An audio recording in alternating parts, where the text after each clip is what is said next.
Hello, good morning, good afternoon, good evening, everyone. We welcome you all to the fourth episode of the PRISM series.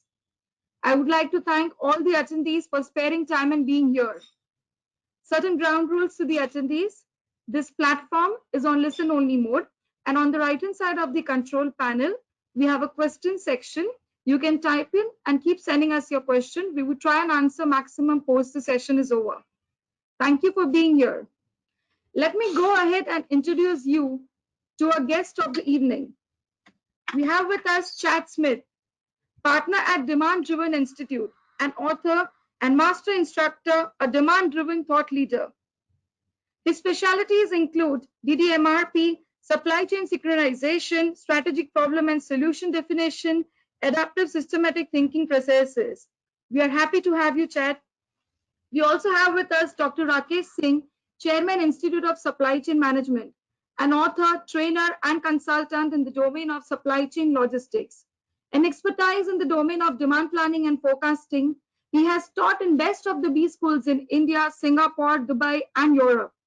Let me invite on stage Chad Smith and Dr. Rakesh Singh to converse on the theme of the day, demand-driven supply chain. Welcome, Chad, and welcome, Dr. Singh. Well, thank you. It's my pleasure to be here. Same here. Request Dr. Singh to kindly lead the conversation ahead. Thank you. Good morning, Chad, and good evening and good morning to all our audience. And thank you, Chad, for being here in the early morning. My pleasure. The very purpose of a planning system is to ultimately determine the timing, quantity, and collective synchronization of the supply chain up, down, and across the network. I think the pandemic has actually also brought about the importance of planning in a big way. And there has been a lot of speculation about planning, the way planning will assume its future directions, way solutions will have to change. What are your views, Chad, on the current state of planning with or without pandemic to start with? Well, honestly, I don't think the pandemic has changed my views on planning. I think the pandemic has just brought to light or exacerbated the issues that we've seen for 10, 15, 20 years. And that is that the world is a more volatile, complex, integrated place. And along with that integration comes fragility. And so when we try to be precise, we have brittleness in our supply chains where one thing can cause a wave of disruption. And when we try to tie everything together too tightly, we are at tremendous risk for that. That's good to start. That planning itself has a big role, whether pandemic or not a pandemic situation, and planning has always been necessary in order to bring the organization together to deliver to the customer what is needed at the most cost effective, desired, and need based way. You and Carol has built up something called as demand driven material resource planning, which has become one of the tools that are available for one of the mechanism or tools or process, or whatever you call it as, available for planners across the world to experiment with and reduce the important challenges that planning faced. What, according to you, is DDMRP, and what are the challenges that it addresses? Well, first of all, what it is a multi-echelon planning method that you can apply through distribution networks, through manufacturing, through supply chains. It not only works at product structure level, but it also distribution net. It is addressing a problem that we have known about since the very dawn of MRP, but the issue was not as prevalent or as harmful in the 60s and 70s. Supply chains have dramatically changed in 40 years and the 50 years, let's say 50 years, since the real rules of MRP were laid down. And those rules were based upon certain assumptions that the founders, the kind of the founding fathers of MRP made. Those assumptions don't ring true in today's world. In fact, if George Plazel or Joe Orlicki or Ollie White were to come into most companies today and look at how companies are deploying MRP, they would say, well, no wonder it's not working for you. You're not obeying the rules of MRP. MRP cannot work under the way that you're using it. And the reason why those rules are being broken is because the circumstances dictate that MRP cannot be used in the way that it was originally intended. Remember that MRP came out of the project make to order, engineer to order environment, where where customer tolerance times and cumulative lead times were matched or much closer together. Today, the disparity between our cumulative lead times and our customer tolerance times is growing dramatically. All right, customers want it now, and at the same time, we are sourcing globally and selling globally. What that means is our cumulative lead times have expanded dramatically, while the customer tolerance times have shrunk dramatically. MRP was not designed for those circumstances. All right. So when we understand that, we also then fundamentally understand that something has to change in the way that MRP approaches planning. That's what DDMRP is addressing. DDMRP still has MRP in it. We still use MRP logic. However, we break apart certain things at critical strategic points and then reapply the MRP logic, and then break it and then reapply it. And so that way we gain time to allow the resources to be responsive and agile.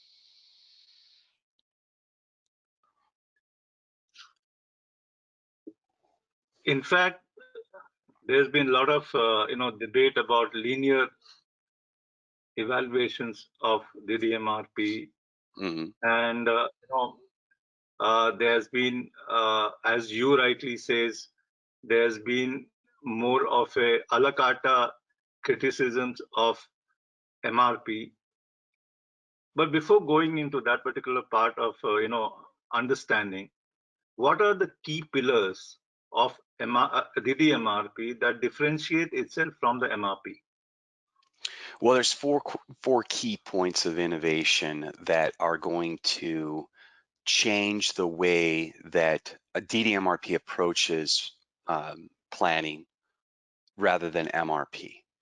The first massive, I guess, kind of innovation would be what we would call decoupled lead time. Okay, decoupled lead time is something that once we place decoupling points in, and I should also say that everything that we put into DDMRP, or at least the big strategic pillars, DDMRP is based on known and accepted terms, whether it's lean, whether it's concepts based, brought from lean, from theory of constraints, from Six Sigma, from MRP and DRP. We are using things that are straight out of the Apex dictionary that have been known and accepted, yet no way to practically apply.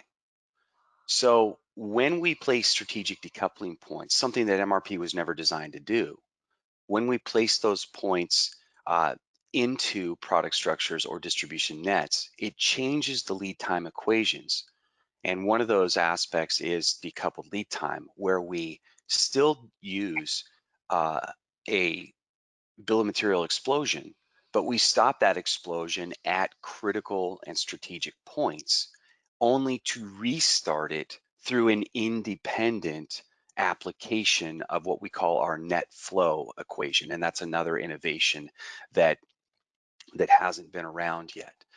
So there is what's really interesting is with the idea of decoupled explosion, we actually have a process that it's almost paradoxical in nature, because it literally means independent dependence. So we have points of independence, but we have the same MRP dependence between that point that most any planner would feel comfortable with.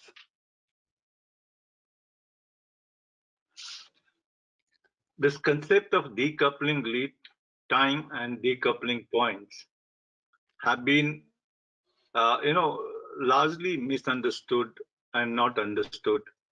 How does one actually determine these lead times and decoupling points in the equation, in the process, to help DDMRP perform better? Well, that is a great question, because we always tell people, when people are critical of DDMRP or they try to evaluate DDMRP, and I remember for years this would happen to us almost every time we would go into a company and work with companies. Everybody wanted to know the secret sauce, the math behind the buffers. The math is simple and it's non-strategic. What is really strategic with DDMRP is where to place these decoupling points. And that's why we always tell people, start there. So we use 6 criteria to determine where the decoupling points should be placed. Those criteria are probably too lengthy to go into now, but they include things like customer tolerance time, something we call market potential lead time, which is always within customer tolerance time, that says, okay, if we could deliver within this window, will the market reward us with a higher price or more volume? You also have to evaluate external variability, demand and supply variability. Where are you getting impacted the most at those points? We also have to think about things like inventory leverage. Inventory leverage for us is extremely important in many industries with shared components, because every time we advance something in our product structure, so for instance, if I have a piece of steel plate, I can do different things with that steel plate. I can cut it, I can plate it, and each time I decide to do something with that steel plate, my list of available choices shrink. So we want to make sure that we properly evaluate where our leverage is with our materials, and that could end up being a critical point where we may choose to decouple. So there are many different factors, and those factors also aren't independent of each other. They can be very much dependent on each other. Chad, this is interesting, but one question that comes to my mind as of now is that what kind of stress test do you do to supply chain in order to understand this customer tolerance lead time? How does one really realize this in a very complex distribution network systems? Well, I don't think, first of all, anytime somebody asks me a question of how do we know for sure, right? I always say, and I've had these debates over LinkedIn for years, nearly a decade. All right, we are in love with precision. Our world is in love with precision, and it goes all the way back to the founding fathers of MRP, where they thought the computer would solve all of our problems. All right. They remember the mindset in the late 50s was the computers will save everything, save us all. And Carol and I even wrote a book called Precisely Wrong, because there isn't a way to know exactly that you're going to be 100% correct. In fact, I just don't think you can get there. I think what you can do is you could rely on the intuition of your people in your supply chain that work with your customers, that work in the supply chain every day to tell you, to give you a very good handle of what the typical customer tolerance times are. But another key aspect of determining decoupling point strategy is what we call sales order visibility. That's a horizon of time. When do we gain visibility about customer signals? Because that's going to tell you very, very easily what the typical customer tolerance times are. Now, customers are going to be different.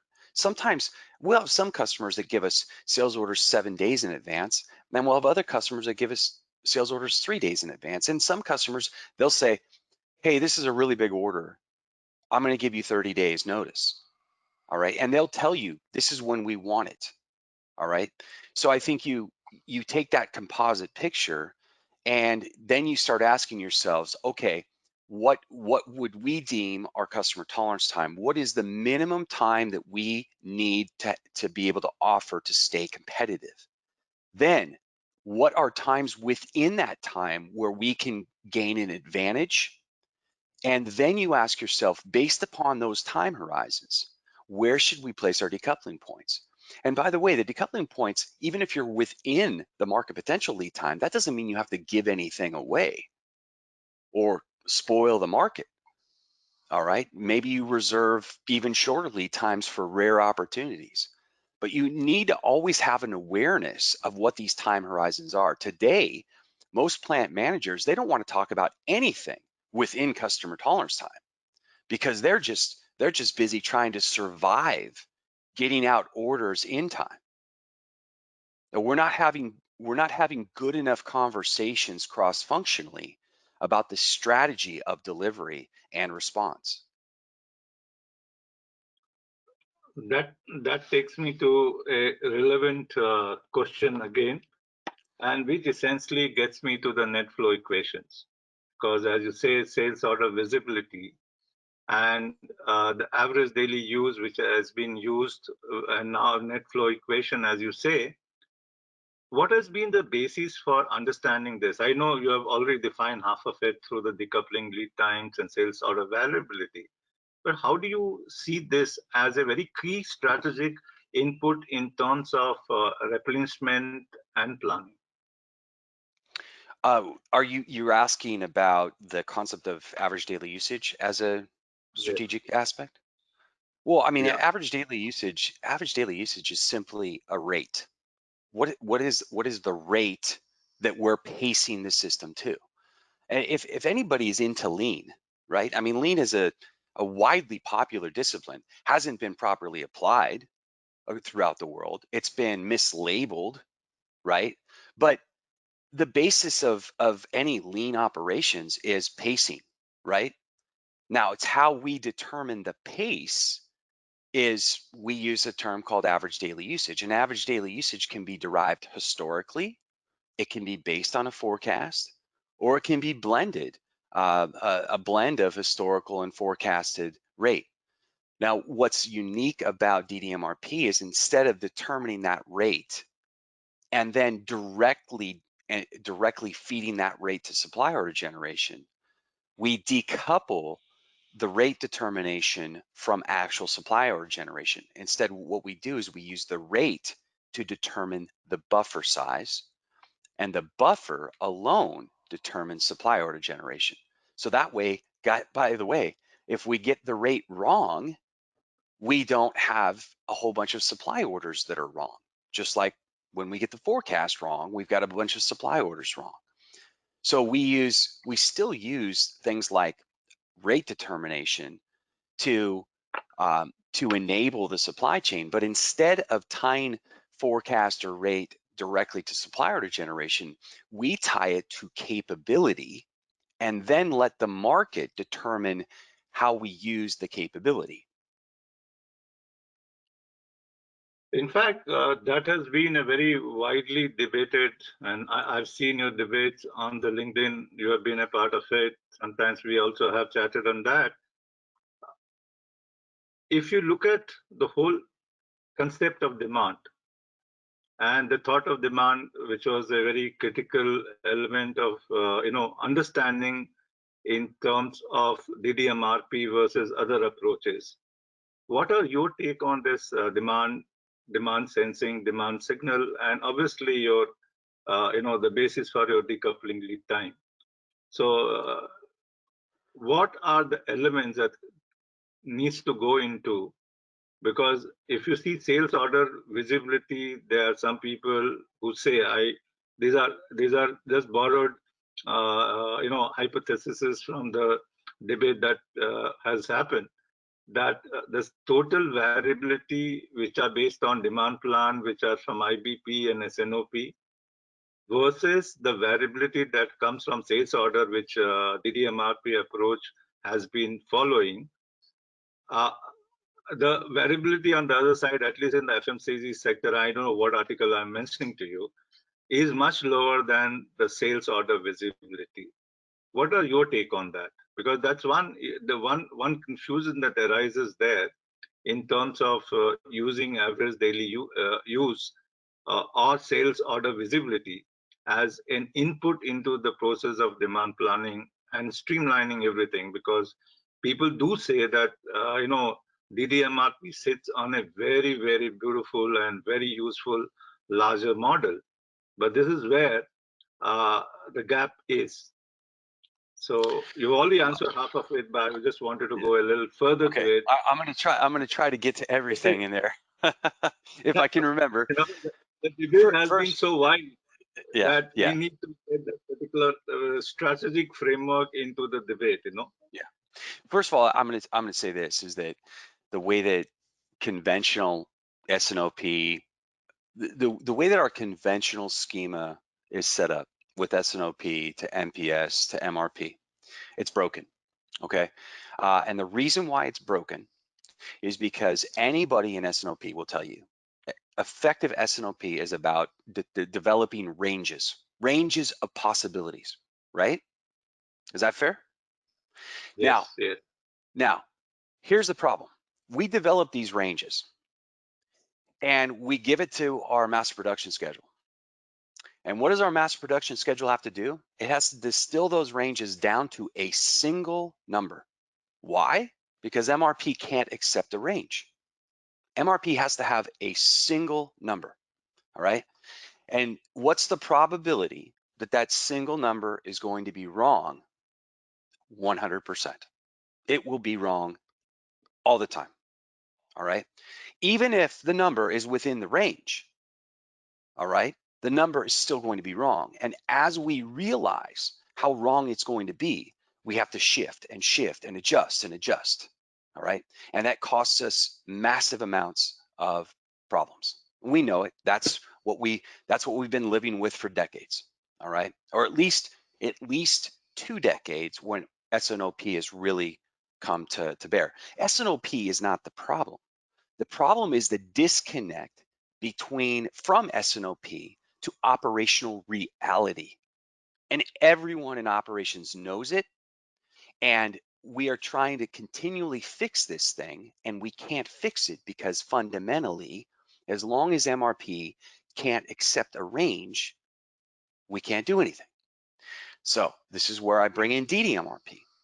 DDMRP takes SNOP activity, distills it to a rate, all right? A single rate, right? Still gonna it's guaranteed to be wrong. That rate will be wrong as well. It's a single wrong number. But what DDMRP does, or the demand-driven operating model does, is it takes that rate and then retranslates it to a range of capability. So we stay the range developed in SNOP and the range in operational capability remains intact. That's something that cannot be done in convention. That is my opinion about the connection between SNOP and DDMRP or the DDOM. Now, what I think a lot of proponents don't understand, they don't fully understand that rate or that range to rate to retranslation of range, because I think a lot of people are still hung up on the way that convention has to work. And so we use things like demand sensing and probabilistic forecasting. At the end of the day, It still doesn't change the fact that you lose the translation from the range into MRP. All right. Now, am I an advocate of demand sensing and probabilistic forecasting? Sure. I don't care how you forecast. I really don't. And DDMRP doesn't. It's what you do with the forecast that matters. Don't take the forecast and shoot it directly into supply order generation. Take the forecast and say, based upon this forecast, how should this change our capability evolving in the tactical and strategic ranges? That's all we're saying. And I think we've been misunderstood, where we have people out there saying demand driven doesn't like forecasting. No. Every business, and I want to make it very clear, every business must forecast if they want to stay in business. Every business should be smart with what the outcome of that forecast is. I think That's my long answer to your long question. no, that has been very short to a long answer to a long question, because I thought you'll go a little deeper into probabilistic forecasting, but I'll come back to it again. It's very interesting when you say it's precisely wrong, it's right over the range. Then when you look at right over the range, and you want to bring in some amount of probabilistic forecast, how does it compare with DDMRP range and the probabilistic range? Are there any significant difference there? And why do you prefer to use the DDMRP range and not a probabilistic? Because that seems to be more intelligent forecasting, or I would say more, scientific. Your Okay. opinion. Because this has been an amazing debate throughout the world, and this forum is just trying to understand DDMRP to so many 150 people attending this. So I thought, let's put things so that it clarify from the horse's mouth. I've written articles about this. We have an article called DDMRP is built for people, not perfection. I think that when we use words like scientific and precise and mathematically, honest or whatever, at the end of the day, we're still having people run our supply chains. All right. And one of the things that I know, I've worked with thousands of planners. Okay. Here's what I know about planners. If planners don't trust something, okay, let's back it up even further. If planners don't understand something, they won't trust it. Is that a fair statement? Yes, very okay. fair. If planners don't trust something, then they start taking their own actions. All right. That's when we get out the spreadsheets, and that's when we start applying our own logic, right? So anytime I hear the black box approach, and we say, okay, let's expose what is your algorithm for your probabilistic forecasting box. Well, they don't want to expose it. Why? Because it's proprietary. All right. You can't have a solution if there's only one source. Okay. So what we've done, the whole idea of DDMRP is transparency. Planners should know exactly what is being recommended and precisely why it is being recommended. If they know why, if they understand why, then they're much more willing to trust it. And that way we can get consistent application across the supply chain. I've worked with tons of multinationals, and they're so proud of themselves because they just got done with their massive ERP project, and they've united all 300 plants on one instance of the ERP. They're so proud of themselves. They finally did it. It took 5 years, took $125 million, and the executives are all excited, and everything's going to change, right? Wrong. Because each one of those 300 plants runs differently, plans differently. And they do it using a tool that I can go down to Home Depot or Office Depot, excuse me, or Office Max and buy for $120 per seat. And we all know what that application is. All right. Despite the fact that we're all on a single instance of the ERP system, we all know it's the worst kept secret in industry, yet we all want to just ignore it. So my opinion on probabilistic forecasting ranges versus capability ranges is do what works for you. All right. Do what makes sense for you. All right. Thoroughly explore both possibilities and ask yourself, what's best for my people? What's more sustainable? What's more cost effective? Something that people can understand, speak a consistent language about, all right? Or something that comes in a black box where I have to buy it and I become dependent upon the vendor. And by the way, my people are going to throw up all over it anyway and always second guess it. Now that takes me to another interesting question. You wrote a comment on a piece yesterday that demand-driven MRP is now a part of almost every ERP that happens to be running. And I think I know your partnership with SAP. That's brilliant. How does a ERP system marries with DDMRP, and what are the benefits that it brings? You're answering the question much before I'm asking them, but I'm putting them back into the context so that people can understand this.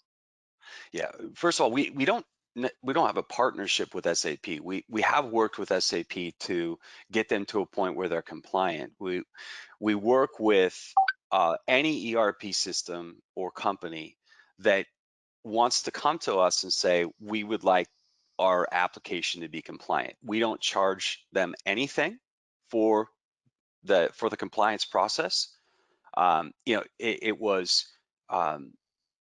journey has been largely based upon the journey of Joe Orlicki, and the way that, basically he wrote the book, gave away all the secrets, fostered a software industry that changed the world. We wanted to do the same thing. We wanted to make sure that consistent rules around DDMRP were embedded into ERP products. And now we have, I wouldn't say every ERP system, but what I would say is that any company that has any sort of mainline ERP product has a DDMRP option, in terms of it's either in there already, or there are very, very good add-on applications with the appropriate connectors. But MRP or DDMRP does fundamentally change some of the planning equations in ERP products. And so it's not as simple as just adding a new DDMRP tab, right? These add-on apps and the ERP systems had to go through extensive coding changes to be able to accommodate DDMRP, and then we thoroughly vetted that those things work properly. Now, here's one thing I know, because I came out of software also. I founded my own software company almost 20 years ago, okay? Software companies don't do this. They don't code, they don't go into the guts of their application and start changing things unless there's a market for it, right? What do they care about? They care about seat licenses, all right? That's what they care about. So you wouldn't see these 35 companies, some of which are the largest ERP providers in the world. And by the way, we will be announcing there's a big one coming here shortly. They wouldn't do it if the market wasn't demanding it. So that just gives you, that context here. Good. Somewhere you mentioned a la carte versus holistic approaches towards planning. I won't go into now DDMRP in that sense of the term, but let's look at this whole concept. A large number of people who have been looking at planning, including this ERP that you have been talking about, there has been more of a la carte approaches, which are giving ways to holistic approach, as I see a lot of partnership, a lot of understanding, even post-pandemic has come in. But what do you mean by a la carte criticism of DDMRP by critics? Well, the irony is that we have people that are mathematicians that are critiquing a component of DDMRP. I don't like this equation. This equation, I have a better equation for this specific part of DDMRP. Okay, try it, see what happens. But almost all of that criticism is based upon still the conventional connection between forecast and supply order generation. So what I've always said is, if you try to piecemeal things together, instead of working with a planning approach, a planning and supply order generation and management approach that is packaged together, that's designed to work together in various stages, then you're going to risk disconnection in that piecemeal approach. DDMRP is designed with a strategic element, tactical elements, and operational elements, all designed to work together and holistically, rather than having an engine that does this connected to an engine that does that, connected to 5 spreadsheets that do this, and then whatever whatever solution. So I always find it interesting that the math guys are talking about this plus this plus this plus this is better, when a true package is actually, in my opinion, much more powerful and leverages capability much better. But don't you think that given a very powerful package that you have, being open to a better maths may help DDMRP perform even much better? Of And it course, is a very of course, controversial question. And of so, course. what And is every time we've been on LinkedIn, yes? I have said people should try both. All right. What's really interesting is, yes, could DDMRP be improved? Of course it can. I would be an idiot to sit here, or a self-absorbed idiot to sit here and say we have created perfection and there could be nothing better. That's not what we're saying. What people are mistaking our message for is, we're saying start That, here and then let me evolve. interrupt. I have been having professionals who have been talking about DDMRP in very good faith. And at times I've seen in their slides when they present in our forums that they say RIP forecasting and here comes DDMRP. So my idea was to ask you this: how correct is this particular, announcement that this is so different than that?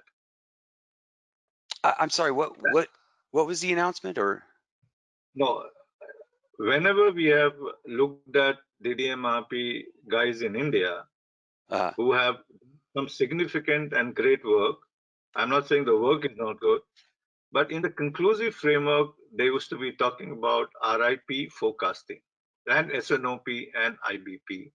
And then they said that it is the rise of DDMRP. Do you agree with this statement? Because it goes well with the good bad maths question. I still don't understand what the statement really says, but anytime you're talking about IBP They and say that DDMRP, forecasting is dead. The statement says that forecasting is forecasting dead? is dead. Yeah, That's that's ridiculous. where. That's ridiculous. That statement is absolutely false. But what I think to me, it's two ships passing in the night. They're not being eloquent about what they're really saying. Okay. Why I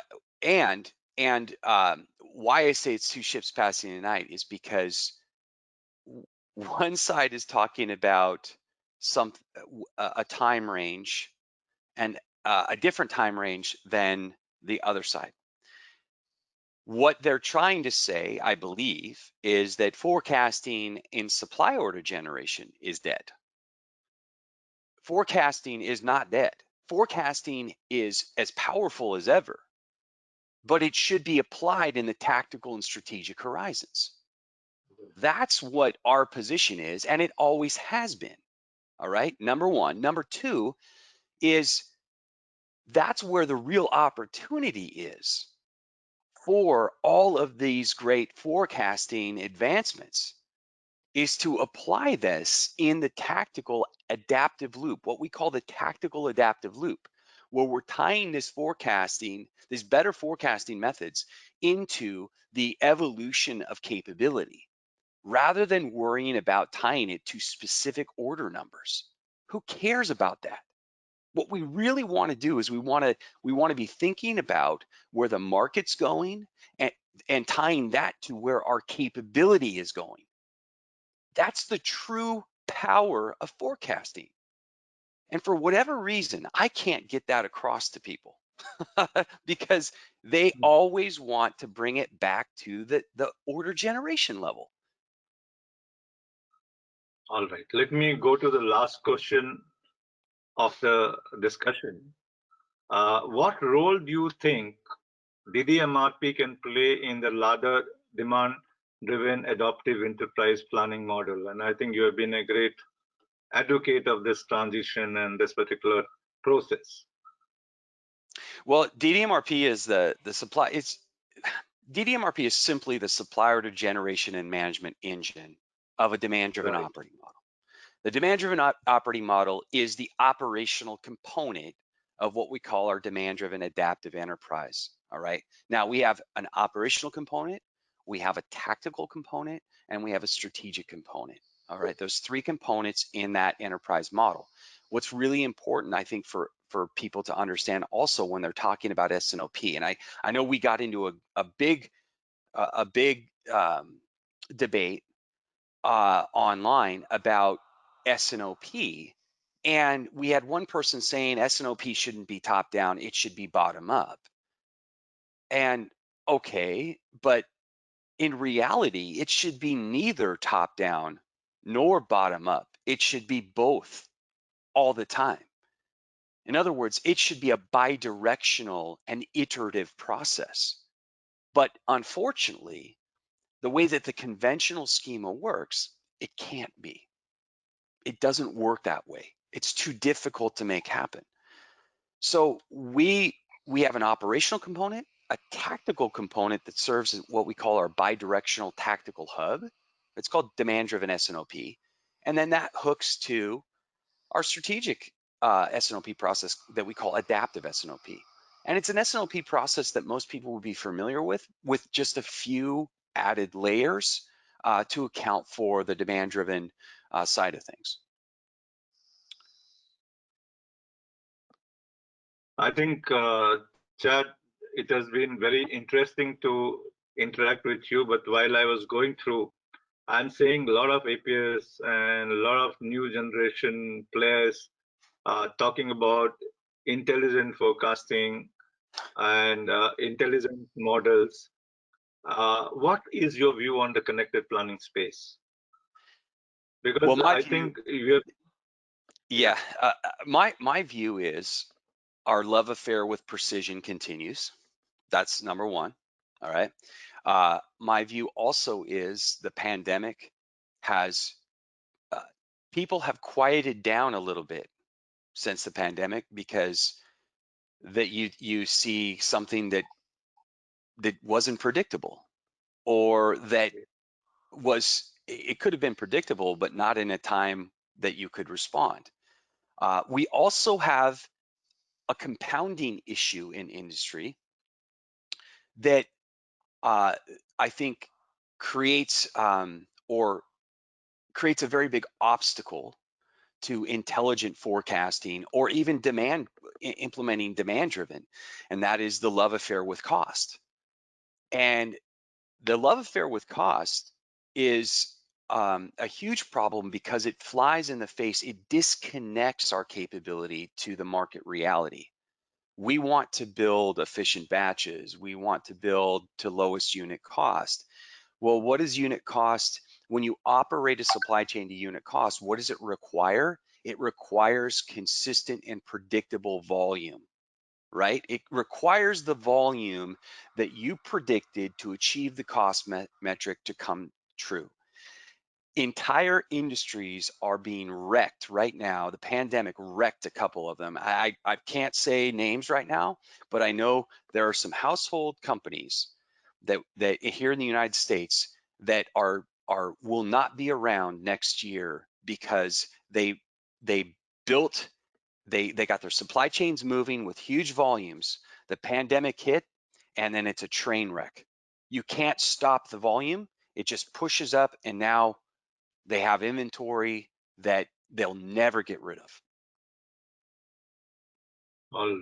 Thank you, Chad. I think you have been so candid with all the questions, and I think very strong clarity on your approach for DDMRP and DDAP. I have few questions from the audience. We'll take it for another 10 to 14 minutes that we have in the time. And maybe they are repetitive, but some people have put this question. So the first question comes from Gopal Sahai. Demand driven requires capturing actual demand. In most situations today, demand is not known with accuracy. So how do we adopt DDMRP? You know, in Indian context, let me give you something very interesting. We do not have visibility across the channels, you know, so the old bullwhip effect still continues. In such a situation, how do you use DDMRP in order for supply order generations? Okay, so you don't know what you sold? Is that what you're saying? We don't have any data that says this is what we shipped, this is what we sold? We do get data, but there's huge amount of variability in the whole thing. So what orders come, sales order comes to the organization may not represents the true visibility as you know, the DMRP says, as you have been saying. So his question is that demand driven requires capturing actual demand. In most situations today, demand is not known with accuracy. So how do we use the DMRP? Oh, I think I think the question itself is problematic because one says DDMRP requires capturing actual demand. You can capture actual demand after it's happened. That would be based in ADU based upon past horizon. I think he's mixing between capturing actual demand and seeing future demand. Those are two different things to me. Okay, so if customers truly don't give orders, they don't have purchase orders, they don't have sales orders, they don't have that in India. They do have.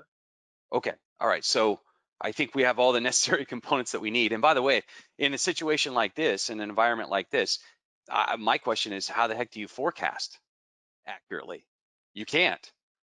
So you might as well take the information and the data that you do have and buffer your capability with the between your capability and the market demand. You're going to be way better off. If you don't have good data, all right. I love it when people say we don't have good data, so we can't do DDMRP. If you don't have good data, how can you forecast? And how can you drive supply order generation? Why would you tie it to forecast if you don't have data? If you don't have data, your forecast is going to be crap. And then when you try to tie it to operations and launch supply orders through there, it's going to be horrible too. So, I mean, have fun. All right, Gopal, that's the answer from chat to your question. I can just add, because of the lack of visibility in the Indian distribution channel, there is a need to understand, you know, the whole question of understanding forecasting plus, that's my take, chat, forecasting plus sales order that comes from this thing, and also looking at, you know, promotions and other things that distorts the traditional distribution channel. And I think that demand signaling can give you a better understanding of the Indian market. Chad also has been saying that in his writers, but I think it is important to understand as a part of whether you're using DDMRP, SNOP, IBP, as Chaz said, it is important to capture the signals and the signals that are distorted to get a number which may be average forecast over a range, or maybe range forecast over a range that can be catered to. So I think that would be the solution. Chad, one more question to you from Muhammad Jihan Sofa. How many times in a week or month we should update the buffer profile? So I don't know, the question that I don't really understand, but Yeah. how many times in a week or month we should update the buffer profile? And what Okay. should be Well, the basic updating the buffers? yeah. Okay. So first of all, updating the buffer profiles is a tactical job. Okay. So that now we're talking about the adaptation of the model itself. So it's not a daily job. Shouldn't be done daily. I can't tell Mohammed, I can't give you the answer because it's going to depend upon the industry. You know, in aerospace, the cumulative lead times are 360 days, and in CPG, the cumulative lead times 50 days, right? So it's going to depend upon those time ranges, how often you're adapting the model. But I think that you would definitely want to be reviewing, and what we tell people in our courseware and our books is that the cumulative lead time is really our tactical horizon. So our tactical horizon is a cumulative lead time in the past and a cumulative lead time in the future. All right. So basically, you've got a tactical horizon that is 2 cumulative lead times, one in the past, one in the future. Now, we're typically telling people, watch the performance of the model through the cumulative lead time in the past with your buffer run charts. Your buffer run charts will tell you or will hint at what parts need to be looked at for profile migration. Chad, one more. What are the factors to be considered while implementing DDMRP in a retail environment? Oh, okay. Well, first of all, and I'll be very candid about this. DDMRP itself, the core of what you see in the books and everything, it wasn't developed for retail. It was developed for one tier back. Okay. Now, retail brings some challenges to inventory management, period. Okay. So there have been some adaptations of DDMRP to retail, and there's people that have been working on that extensively for 8 years. David Pavetta is somebody who is kind of seen as an expert on the application or adaptation of DDMRP to retail. So I would defer to somebody like David to go and take a look at some of the case studies. And we have some of those case studies on DDI's website, but really, where my DDMRP knowledge, experience, application experience is one tier back from the retail space, and I think it assumes that we've got good leverage in that next level where we can effectively send product where it needs to go rather than push it out to the shelf. And the last question to you, it comes from Hari Prasad Kamath. Implementing DDMRP is unlike implementing optimization APIs, fundamentally changes the organization across functions. How should organizations start the implementation? First of all, I agree with them. Second of all, there's a reason why, DDMRP, we tell people DDMRP is just the start of a bigger journey. And that bigger journey is based upon a realization that managing to flow is going to drive better return on investment than managing to cost. Okay, this is kind of just basic economics and management accounting. But why we start that journey with DDMRP, there's a couple of reasons why. Number one is that, as I said before, the cumulative lead time, the disparity between cumulative lead time and customer tolerance time has widened dramatically. So what's the logical conclusion we derive from just that statement is that somewhere there has to be strategic points of inventory placed in supply chains.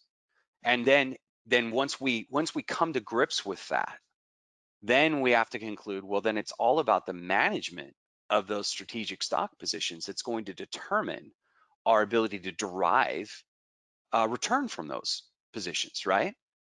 Okay, so we can, I think as people and as executives, we can get there, right?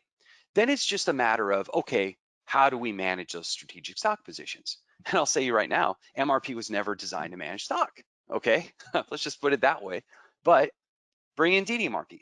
Now, DDMRP still has a lot of the components that planners are going to be familiar with. We still do, you know, demand, we still do dependent demand and explosions, but we just do things in a different way. And so, but what DDMRP does is it exposes the organization to flow. It shows them what flow can do, and it also exposes, it produces really good data for the organization to see the impact of cost-based policies like EOQ, or MOQs that are set for, you know, transportation costs. And you begin to see, oh, this is how these policies break flow down. And this is what we really need to challenge. So it's the least invasive way to introduce the organization to the benefits of flow, and do it in a way that produces actual data that can be compared one side by side and say, oh, wow. Okay, for instance, a very large CPG company I was involved with for about 7 years, household name throughout the world. In one of their lines, there's a salad dressing line, okay? It was January 2000, I believe 2015 compared to January 2014 in their cross shipments. All right. January 2014, $345,000 in cash paid for cross shipments between warehouses. January 2015, $0. $0 in cross shipping. Those are the kinds of things side by side where executives can look at and say, okay, now I'm starting to understand that, forget the cost impact for a second, I'm starting to understand the cash impact and what's happening here. And that gives the organization confidence to then continue to evolve and push it farther. Thank you, Chad. And we are dot on time. So thank you for taking our time and I think taking us through the DDMRP conceptual journey in such a beautiful way. Thank you for being with ISCM. We'll continue our association in one way or another. Jaisal, can we have the vote of thanks, please?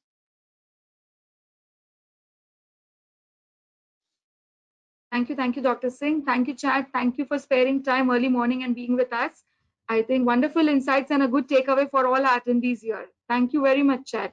I would also like to thank all our attendees for being there. And I would like to thank the entire ISCM team for their support, without which would not happen. Thank you, everybody. Thank you.